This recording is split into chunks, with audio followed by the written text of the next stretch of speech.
আর ২৪ দিন পর ভারতে অবৈধ হয়ে যাবেন শেখ হাসিনা। ছাত্র জনতার বিক্ষোভের মুখে গত ৫ই আগস্ট দেশ ছেড়ে পালিয়ে যান সাবেক প্রধানমন্ত্রী শেখ হাসিনা। ওই দিন ভারতে আশ্রয় নেন তিনি। ইতিমধ্যে তিনি ভারতে ৩ সপ্তাহ কাটিয়ে ফেলেছেন।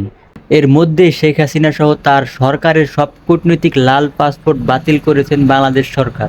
ভারতীয় সংবাদ মাধ্যম হিন্দুস্তান টাইমস জানিয়েছে, যেহেতু হাসিনার লাল পাসপোর্ট বাতিল করা হয়েছে, তাই নিয়ম অনুযায়ী তার ভারতের অবস্থানের সময় ফুরিয়ে আসছে।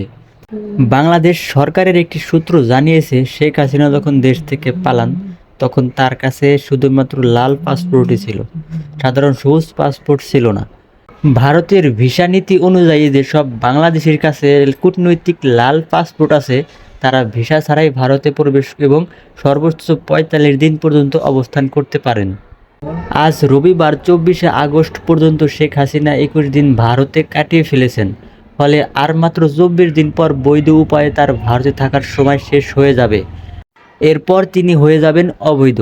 হিন্দুস্তান টাইমস আরও জানিয়েছে, কূটনৈতিক পাসপোর্ট বাতিল হওয়ায় শেখ হাসিনার ভারত থেকে বাংলাদেশে প্রত্যর্পণের ঝুঁকি বেড়ে গেছে। হাসিনার বিরুদ্ধে এখন পর্যন্ত ৫১টি মামলা করা হয়েছে, যার মধ্যে ৪২টি হত্যা মামলা।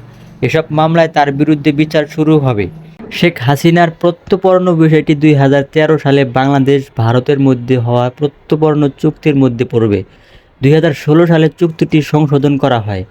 এতে বলা হয়, রাজনৈতিক বিবেচনায় করা মামলায় আসামি হলে অভিযুক্ত ব্যক্তিকে প্রত্যর্পণ বা ফেরত দিতে অস্বীকৃতি জানানো যাবে।